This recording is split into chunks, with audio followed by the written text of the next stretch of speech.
Hello students, कैसे हैं आप सभी। Today we will discuss on software project management. Let's start the class software project management. जैसा कि लास्ट क्लास में हम लोग मैनेजरियल इश्यूज पढ़ रहे थे। ये आपकी लास्ट यूनिट है, this is your last unit. तो उसका ये टॉपिक है SPM. SPM software project management. Software project management.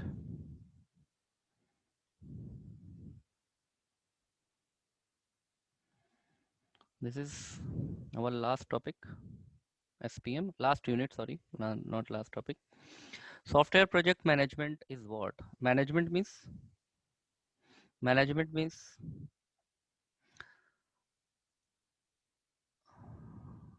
आपको सॉफ्टवेयर बनाने में अपनी टीम को गाइड करना है। Guide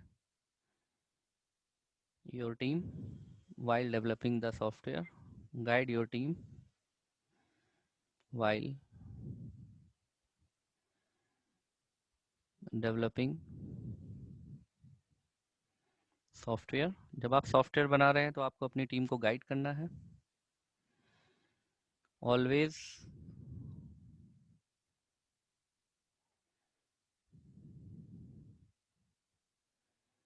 follow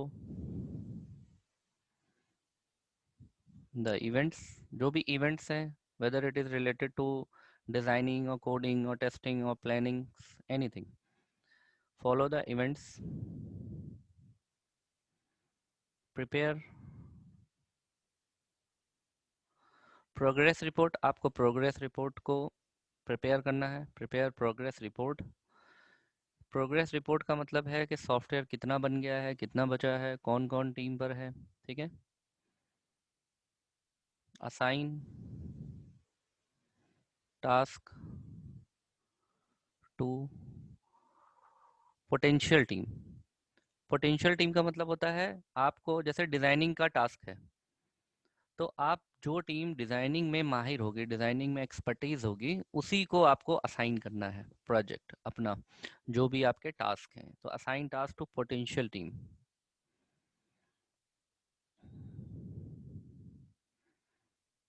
always keep backup plan. Backup plan आपको हमेशा लेकर के चलना है। बैकअप प्लान का मतलब, backup plan, backup related to the employees, related backup of software, backup of hardware, backup of teams, anything। हर चीज़ का आपको बैकअप लेके चलना। मान लीजिए कि आप जिस लैब में सॉफ्टवेयर आप बनवा रहे हैं, वो लैब में कोई टेक्निकल फॉल्ट हो जाता है तो आपके पास एक बैकअप लैब होनी चाहिए। या जो टीम लीडर है वो उसको वो बीमार पड़ जाता है या किसी वजह से वो सॉफ्टवेयर को लीड नहीं कर पाता है, तो आपके पास एक टीम लीडर भी एक्स्ट्रा होना चाहिए बैकअप में, ताकि उसको वो लीड कर सके। तो ये सब सॉफ्टवेयर प्रोजेक्ट मैनेजमेंट की चीज़ें हैं। और इसमें क्या क्या एक्टिविटीज़ होती हैं, तो अब यहाँ पर हमारा है activities in activity in software project management. क्या क्या एक्टिविटीज़ हैं? वही जो आपकी SDLC की एक्टिविटी है, वही हमारी सॉफ्टवेयर प्रोजेक्ट मैनेजमेंट की एक्टिविटीज़ होती हैं। Like planning, that means make plans, plan के साथ चलना है। प्रोजेक्ट एग्जीक्यूशन, प्रोजेक्ट एग्जीक्यूशन का मतलब होता है प्रोजेक्ट को कब स्टार्ट करना है, किस पॉइंट पे प्रोजेक्ट को स्टार्ट करना है, किस पॉइंट पे प्रोजेक्ट को एंड करना है, कहाँ पर प्रोजेक्ट को चेक करना है, इसको हम प्रोजेक्ट एग्जीक्यूशन कहते हैं। रिक्वायरमेंट एनालिसिस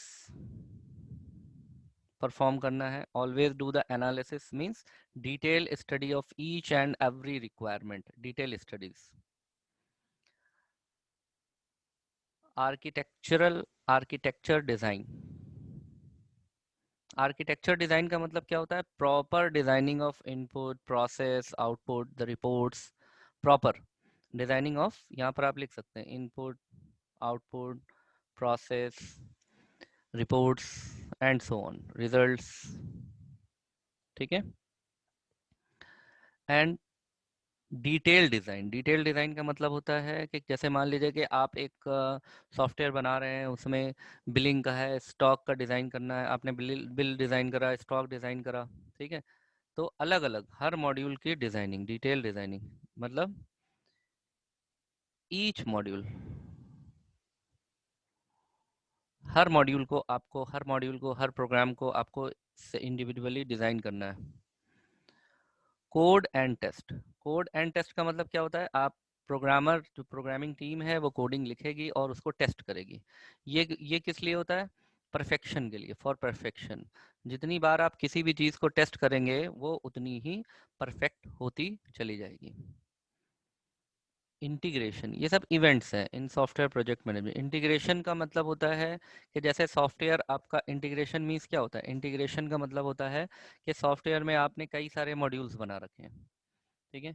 ये सब मॉड्यूल्स हैं, कोई मॉड्यूल छोटा होगा, कोई बड़ा होगा, है ना। इस तरह से करके आपने मॉड्यूल्स बना रखे हैं। तो अब यहाँ पर इसका क्या मतलब है, इंटीग्रेशन का क्या मतलब है? तो इंटीग्रेशन मीन्स है कि आप किस मॉड्यूल को किस मॉड्यूल से आपको अटैच करना है, कौन सा मॉड्यूल किस मॉड्यूल से अटैच होगा, ठीक है। अब मान लीजिए कि ये सारे मॉड्यूल्स हैं आपके, ठीक है, राइट। जैसे ये आपका मॉड्यूल है, suppose this is M1, this is M2, this is M3, M4, M5, M6, M7, ये मॉड्यूल्स हैं, ठीक है। अब इनमें मॉड्यूल को एक दूसरे से कैसे आपको लिंक करना है, दैट मीन्स M1 किससे लिंक होगा? मान लीजिए कि आपने कहा भाई M1 जो है वो M6 से लिंक होगा, M6 M3 से लिंक होगा, M3 M4 से लिंक होगा, M4 M7 से लिंक होगा, M7 M5 से लिंक होगा, M5 M2 से लिंक होगा, M2 M1 से लिंक। ऐसा भी कर सकते हैं, एक मॉड्यूल एक से ज़्यादा मॉड्यूल पे भी कनेक्टेड हो सकता है, तो आप ये कनेक्शन भी इस तरह से भी दिखा सकते हैं। इसी को हम कहते हैं इंटीग्रेशन। ये इंटीग्रेशन है, ठीक है। एग्जाम में भी आपसे पूछ सकता है इंटीग्रेशन, तो आप फिगर के साथ इंटीग्रेशन को बना सकते हैं। फिर इसमें नेक्स्ट इवेंट इसी में है क्वालिफिकेशन टेस्टिंग।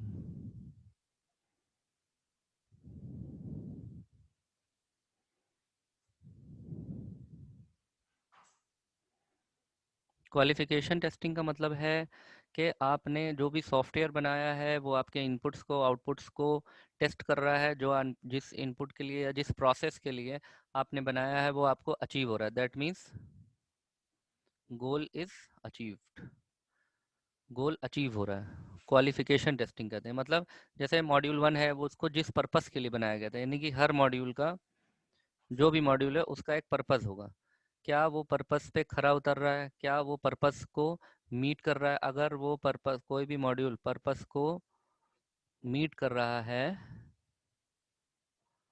मीट कर रहा है, तो इसका मतलब ये है कि हमारा जो मॉड्यूल है वो क्वालिफाई कर गया, उसको हम कहते हैं क्वालिफिकेशन टेस्टिंग। फिर इसी में नेक्स्ट है इंस्टॉलेशन। इंस्टॉलेशन हम अलग से लिख लेते हैं क्योंकि इंस्टॉलेशन आपसे पूछ भी सकता है। इंस्टॉलेशन, ये एक्टिविटी क्या कहता है? इंस्टॉलेशन, सॉफ्टवेयर जो है वो आपने क्या करा, फाइनल हो गया। फाइनल मतलब सॉफ्टवेयर हर टेस्टिंग से, हर चीज़ से फाइनल हो गया है, दैट मीन्स ये क्या हो गया है, हमारा सॉफ्टवेयर ओके हो गया। तो जैसे ही सॉफ्टवेयर ओके हो जाएगा, इसको क्या करा जाएगा, इंस्टॉल करा जाएगा। कहाँ पर? इंस्टॉल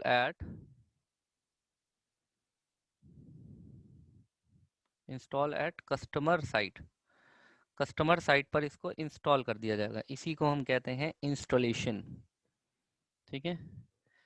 फिर इसमें last event is, software project का मैनेजमेंट का लास्ट इवेंट इज एक्सेप्टेंस।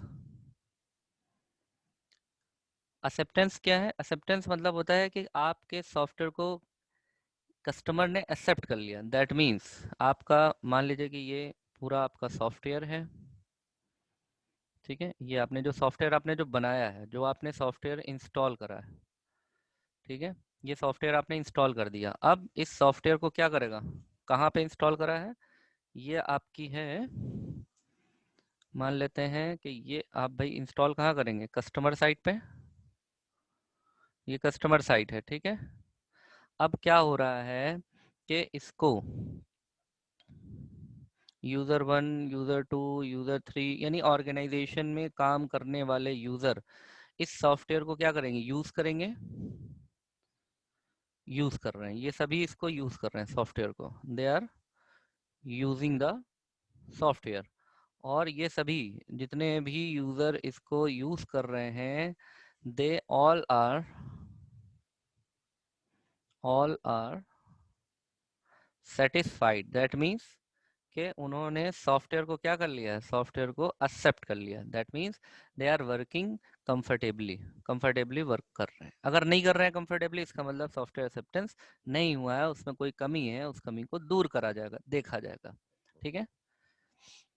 फिर आपका प्लानिंग फेज वैसे ही है, इसमें एक आपका आता है सॉफ्टवेयर मैट्रिक्स, ठीक है। ये एग्जाम में भी पूछता है आपसे, सॉफ्टवेयर मैट्रिक्स। मैट्रिक्स, मैट्रिक्स का मतलब होता है measurement. Software matrix means measurement. और सॉफ्टवेयर को हम जो मेजरमेंट करते हैं वो लाइन ऑफ कोड में करते हैं, मैन मंथ्स में करते हैं कि कितने आदमियों ने मिल करके या कितनी टीम ने मिल करके काम करा, डे मंथ्स में करते हैं, कितने दिन लगे, कितने महीने लगे, एफर्ट में करते हैं, कितना एफर्ट लगा, ठीक है। ये सारे इसके पॉइंट्स होते हैं सॉफ्टवेयर मैट्रिक्स के, ठीक है। अब जो सॉफ्टवेयर मैट्रिक्स है, सॉफ्टवेयर मैट्रिक्स के कुछ टाइप्स होते हैं, वो टाइप्स आप देख लीजिए, टाइप लिख लीजिए। Type, type of software matrix. Software matrix के टाइप्स के होते हैं product matrix, process matrix and project matrix. Mainly तीन तरह के होते हैं,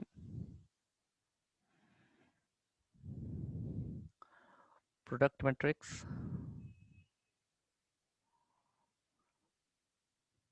प्रोडक्ट मैट्रिक्स,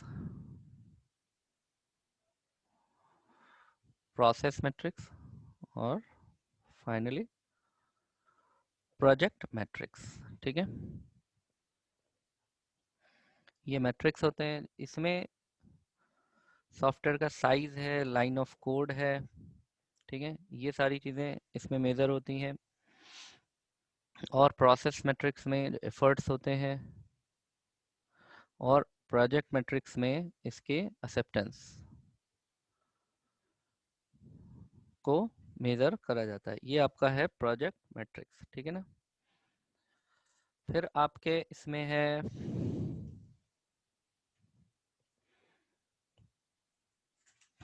बाकी आपने पढ़ा ही हुआ है इसमें।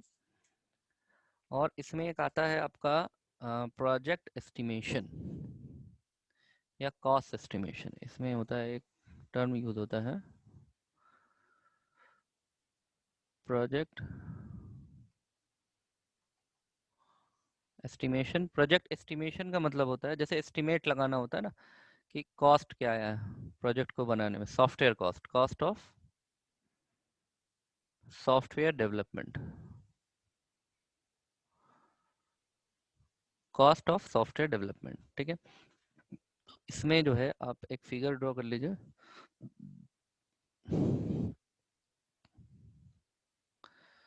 यहाँ पे आपको राइट कर लीजिए कॉस्ट एस्टिमेशन प्रोसेस, लिखिए यहाँ पर कॉस्ट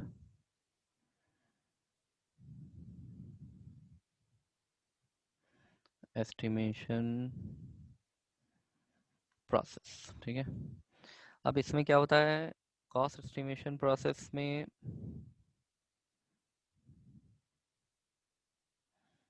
एफर्ट,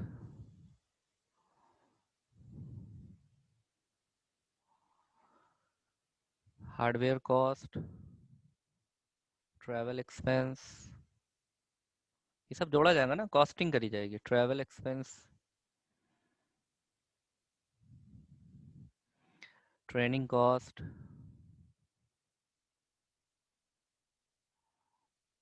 ट्रेनिंग कॉस्ट, कोई नया टूल पे काम अगर टीम कर रही है तो उसको ट्रेनिंग देनी पड़ेगी।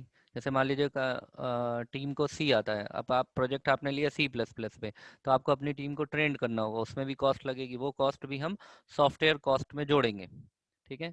कम्युनिकेशन कॉस्ट, जितना भी कम्युनिकेशन करने के लिए यूज हुआ है, कम्युनिकेशन कॉस्ट। इस तरह से बहुत सारी वेरिएबल कॉस्ट होती हैं, डिफरेंट डिफरेंट कॉस्ट होती हैं।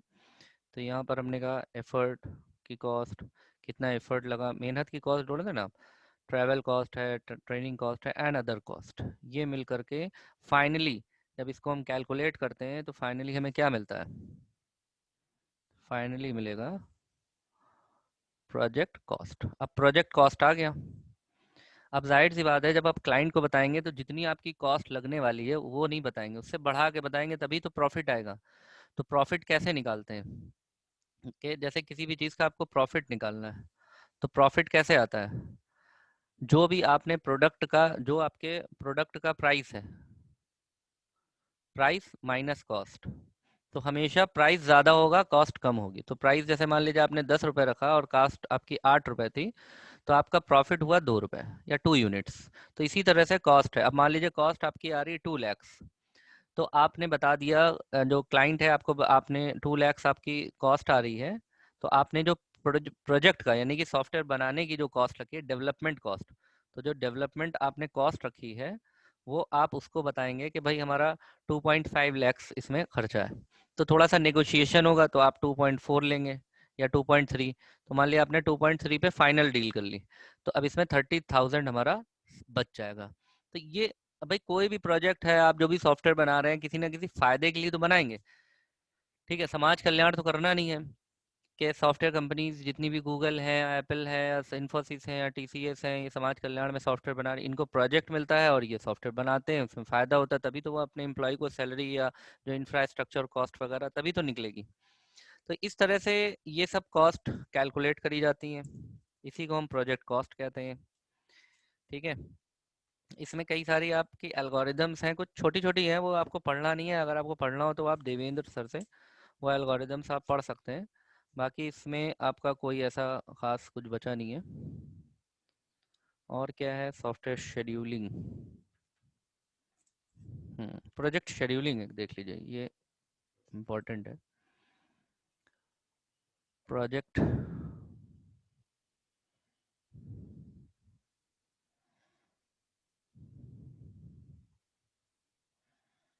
शेड्यूलिंग, ठीक है। प्रोजेक्ट शेड्यूलिंग में क्या है, इसमें कुछ प्रोसेस हैं, आप यहाँ पर बनाना पड़ेगा, थोड़ा सा फिगर है, बना लीजिए। 1 2 3 4 5, 3 4 और 5, ये बना लिया। अब इसमें आप लिखिए identify activity,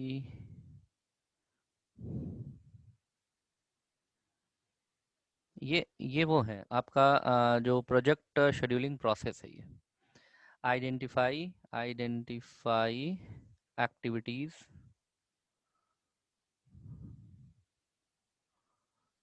identify activities, identify activity dependency, फिर आप डिपेंडेंसी है, डिपेंडेंसी, रिसोर्स, फिर इसमें है एस्टिमेशन, एलोकेशन। पेज नंबर 259 पर है ये, ठीक है। Create project chart, project chart, क्योंकि देखो प्रोजेक्ट एक बिग टास्क होता है, प्रोजेक्ट डेवलपमेंट बिग टास्क होता है, ठीक है। तो ये हमने आपको क्या बताया, इसको आप लिख लीजिए,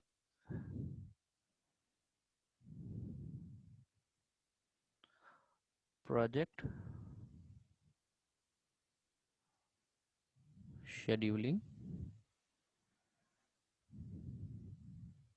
प्रोसेस, प्रोजेक्ट शेड्यूलिंग प्रोसेस, ठीक है। तो ये एक्टिविटीज होती हैं डिफरेंट डिफरेंट, के आप, ये प्रोसेसेस हैं, these are the processes scheduling में। आपको वर्ड आए शेड्यूलिंग। शेड्यूलिंग का मतलब है कि जैसे मान लीजिए कि आपको प्रोजेक्ट डेवलप करने में कई सारी, जैसे task 1, task 2, task 3, task 4, task 5 ये करना है, ठीक है।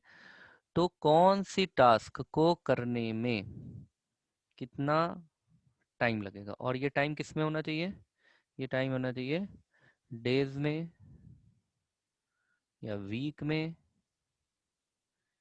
या मंथ में या ईयर में, ठीक है। और ये सभी के लिए, और किस टास्क में आपका कहाँ पर माइलस्टोन है। माइलस्टोन का मतलब होता है एक ऐसा चेक पॉइंट जहाँ पर हम ये चेक करेंगे कि हमने कितना बना लिया और कितना बचा हुआ है। जैसे माइलस्टोन होता है ना, रोड पर माइलस्टोन रहता है। जैसे मान लीजिए आप इलाहाबाद टू दिल्ली जा रहे हैं, तो आप रास्ते में कहीं पहुंचे तो माइलस्टोन देख करके ये पता चल जाएगा कि हम इलाहाबाद से दिल्ली जाने में कितना चल चुके हैं और कितना अभी हमें चलना बाकी है। उसी तरीके से सॉफ्टवेयर डेवलपमेंट में ये जो माइलस्टोन होता है, तो जगह जगह हम माइलस्टोन सेट कर देते हैं कि भाई इतनी टास्क, जैसे हमने प्लानिंग करी, डिजाइनिंग करी, एक माइलस्टोन सेट कर दिया कि भाई कितना प्लान कर लिया और कितना डिजाइन कर लिया है, तो उस हिसाब से हमने माइलस्टोन सेट कर लिए। तो प्रोजेक्ट शेड्यूलिंग में ये ध्यान देना बहुत ज़रूरी है, ठीक है। उस तरह से इसमें कई सारे वो होते हैं, मॉडल्स होते हैं, वो हम उसमें यूज़ कर लेते हैं। जैसे आप चार्ट भी यूज़ कर सकते हैं, गैंट चार्ट, पर्ट चार्ट, ठीक है।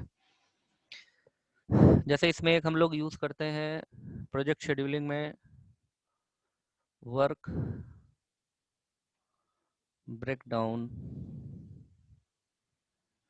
स्ट्रक्चर, शेड्यूलिंग के लिए work breakdown structure. Work breakdown structure का मतलब होता है एक बड़ा वर्क है। जैसे मान लीजिए कि ये जो टास्क है, ये हमारी टास्क है ए। अब इसी को हम क्या करेंगे, इस ए को हम डिवाइड कर लेंगे छोटे बड़े पार्ट में। अब ये जो पार्ट्स हैं, अब छोटे छोटे पार्ट्स बन गए, ये पार्ट अलग बन गया, ये पार्ट अलग बन गया, ये पार्ट अलग बन गया, ये पार्ट अलग बन गया, और ये पार्ट अलग बन गया। अब ये हमारा क्या है, ये वर्क ब्रेकडाउन है। वर्क ब्रेकडाउन का मतलब हो गया कि हमने इसको छोटे छोटे पार्ट में डिवाइड कर दिया है, ठीक है। अब यहाँ पर इसका मतलब ये है कि अब हमारे पास जो क्या कहते हैं प्रोजेक्ट होगा, वो इसी ए के पार्ट होंगे। Work breakdown A1, A2, A3, A4, A5, और ये है क्या, ये यही है इसके, ये वाला पार्ट हो गया, ये वाला पार्ट हो गया, ये वाला पार्ट हो गया, ये इसका हो गया, ये इसका हो गया। तो हमने यहाँ पर क्या करा, ये वर्क ब्रेकडाउन, ठीक है। अब इसको भी हम चाहें तो ब्रेक कर सकते हैं। हमने कहा भाई इसको भी ब्रेक कर दें, तो इसको भी हमने एक इधर पार्ट में कर दिया, एक इधर पार्ट में कर दिया, और इसको भी हम चाहे इसमें कर दिया पार्ट, और एक हमने ऐसे कर दिया पार्ट। इसको भी हम ब्रेक कर सकते हैं ऐसे, इसको भी हम ब्रेक कर सकते हैं ऐसे, इसको भी हमने ब्रेक कर दिया ऐसे।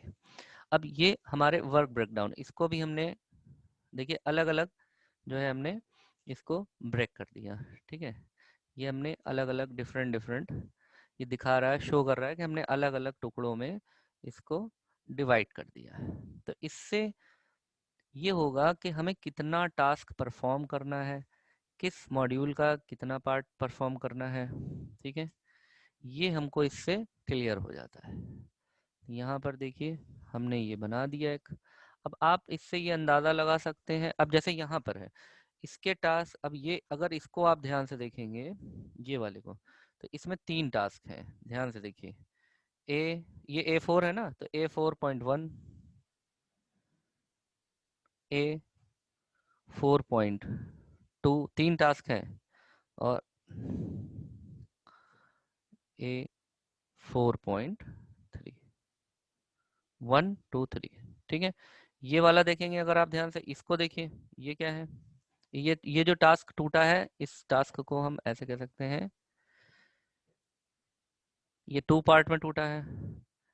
A5 है ना, तो A5.1 लिखेंगे और A5.2 लिखेंगे। तो इस स्ट्रक्चर को, ये जो आपके सामने में बन गया है, इस स्ट्रक्चर को हम कहते हैं वर्क ब्रेकडाउन स्ट्रक्चर। ठीक है, WBS कहते हैं इसको। अच्छा, एक हम यूज़ करते हैं शेड्यूलिंग टेक्निक के लिए, एक हम लोग चार्ट यूज़ करते हैं जिसको हम लोग कहते हैं PERT। PERT, PERT, program evaluation review technique. Program evaluation review technique. ये क्या होता है? इसमें क्या होता है, इसमें एक चार्ट बनता है, ऐसे करके एक चार्ट बन गया, ये एक्टिविटीज़ हो गई। ठीक है, ये हमारी मान लीजिए कोई एक्टिविटीज़ है, यहाँ से हमने स्टार्ट करा, ये है, यहाँ गए, यहाँ से यहाँ, यहाँ से यहाँ, यहाँ से यहाँ, यहाँ से यहाँ। और ये हमारा कुछ वो है, वर्टेक्स हैं ये सब, A B C D और E। इस तरीके से हम पर्ट को बना लेते हैं और ये देखते हैं कि इस टास्क को पूरा करने, मान लीजिए कि यहाँ से हमें, यहाँ डेज हम लिख देते हैं, यहाँ 4 लिख देते हैं, या 5 लिख देते हैं, या 3 लिख देते हैं, या 2 लिख देते हैं, या 1, और यहाँ 1। तो अब ये देखते हैं कि किस लाइन को फॉलो करके, ये हमारा ये गोल है, मान लेते हैं कि यहाँ जो लिखा हुआ है ये दिस इज गोल, ये स्टार्टिंग पॉइंट है हमारा, और ये गोल है। गोल हमें कहाँ करना है? ई पर आना है, और ये हमारा स्टार्ट पॉइंट है। तो अब हम कौन सी लाइन को फॉलो करेंगे? इस लाइन को फॉलो करें। किस लाइन को हमें फॉलो करना है? इसको फॉलो करें, या हम इस लाइन को फॉलो करके यहाँ तक पहुँच जाएं, या इस लाइन को फॉलो करते हुए पहुँच जाएं? तो जो सबसे छोटा हो, इजीएस्ट हो, एक लाइन हम यहाँ भी बना लें तो कन्फ्यूजन थोड़ा सा और भी, यहाँ भी जा सकते हैं, ऐसे भी जा सकते हैं, ठीक, और ऐसे भी जा सकते हैं। यहाँ पर हमने से लिख दिया, यहाँ पर लिख दिया हमने 4, यहाँ पर लिख दिया हमने 1, मतलब अब इसको कैलकुलेट करेंगे। अब आप इसको कैलकुलेट करिए, दिस इज 4 3 1, यानी कि ये हो गया 7 और 1, 8 हो गया। इधर से 8 लग रहा है, इधर से क्या है 4, इधर आएगा, इधर आएगा 4 5 5 4 9 9 to 11 11 और एक 12 12 तक 13, ज़्यादा लग रहा है टाइम। 4, यहाँ पे 5, और यहाँ पे 6, और यहाँ पे 7, यानी कि हमारा जो पाथ बनेगा वो ये बनेगा कि स्टार्ट से जो पाथ बनेगा वो क्या बनेगा? शॉर्टेस्ट पाथ, जो भी लेना है, shortest path A to C to D to E। ठीक है, ए से सी पे पहुंचने में, पहले स्टार्ट से पहुंचने में हमें 4 लग रहा है, A to C पहुंचने में हमें कितना लग रहा है? 1, और C to D पहुंचने में कितना लग रहा है? 1, और D to E पहुंचने में कितना लग रहा है? 1, यानी कि टोटल यहाँ पर लग रहा है 8। टोटल हमारा यहाँ 8 लग रहा है। तो इस तरह से प्रोग्राम इवैल्यूएशन में कि किस टास्क को हम जल्दी पूरा कर सकते हैं, किस टास्क को पहले करना है, किसको हमें बाद में करना है, शॉर्टेस्ट वे कौन सा है, ठीक है, हमारा शॉर्टेस्ट वे कौन सा है, ये सारी चीजें हम प्रोग्राम इवैल्यूएशन रिव्यू टेक्निक से निकाल लेते हैं। ठीक है ना। इसी तरह से एक चार्ट और होता है फाइनल, ये लास्ट हमारा टॉपिक है, that is the Gantt chart.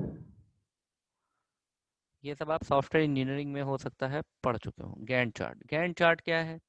ये सिंपल एक चार्ट है, जो इस तरह से एक चार्ट बन जाएगा, ठीक है। और यहाँ पे चार्ट में जैसे हमने ये बना दिया, अब इधर जो है आपने टास्क लिख दी, टास्क, ये आपका टास्क है, जैसे आपने यहाँ पे लिखा, ये कुछ ज़्यादा हो गया, इसको थोड़ा सा हम क्या करें, हटा दें, ठीक है। अब यहाँ पे हमने लिख दिया टास्क, और यहाँ से यहाँ पे हमने लिख दिया टाइम। टास्क ये है ऊपर से नीचे। अब यहाँ पे टास्क, जैसे मान लीजिए से हम कुछ टास्क लिख देते हैं यहाँ पर, जैसे हमने यहाँ पे लिख दिया प्लान, यहाँ पे लिख दिया हमने डिज़ाइन, यहाँ पे लिख दिया हमने कोड, यहाँ पे लिख दिया हमने टेस्ट, यहाँ पे लिख दिया हमने से इवेलुएट, और यहाँ पे लिख दिया हमने इंस्टॉल। मतलब एक सॉफ्टवेयर बना रहे हैं आप। अब प्लान करने में कितना टाइम लगेगा, तो टाइम में हमने यहाँ पर कुछ टाइम्स स्लॉट, जैसे मान लीजिए कि यहाँ पर हमने एक टाइम स्लॉट्स, अलग अलग टाइम स्लॉट्स ले लेते हैं। ये हमारा पर्ट गैंट चार्ट बनना है, सॉरी। लाइन आप सीधी खींच लीजिएगा रूलर रख के, हम शायद सीधी नहीं खींच पा रहे हैं, खैर। तो ये प्लानिंग है, ये प्लानिंग आपका, ये this is your planning, design, code, test, evaluation, installation. यानी आपके पास जो टास्क हैं वो 1 2 3 4 5 एंड 6, ठीक है। अब यहाँ पे जो टाइम लिया है, मान लीजिए हम मंथ में ले लेते हैं, ये सब मंथ है, ठीक है ना। मंथ, मंथ, तो मंथ में हमने यहाँ पर लिख दिया, सपोज यहाँ पर हमने लिख दिया जनवरी, यहाँ पे लिख दिया फरवरी, यहाँ पे मार्च, अप्रैल, या आप ज़्यादा भी लिख सकते हैं, अप्रैल टू जून लिख दीजिए आप। फिर यहाँ पे हमने लिख दिया जुलाई, यहाँ पे लिख दिया आपने अगस्त टू दिसंबर 2020, ठीक है, ये आपने लिख दिया। अब यहाँ पर आपने ये बताया कि भाई ऐसा है कि प्लान करने में हमको, आपने प्लान के आगे ये कर दिया, ठीक है। डिज़ाइन के आगे आपने ये कर दिया,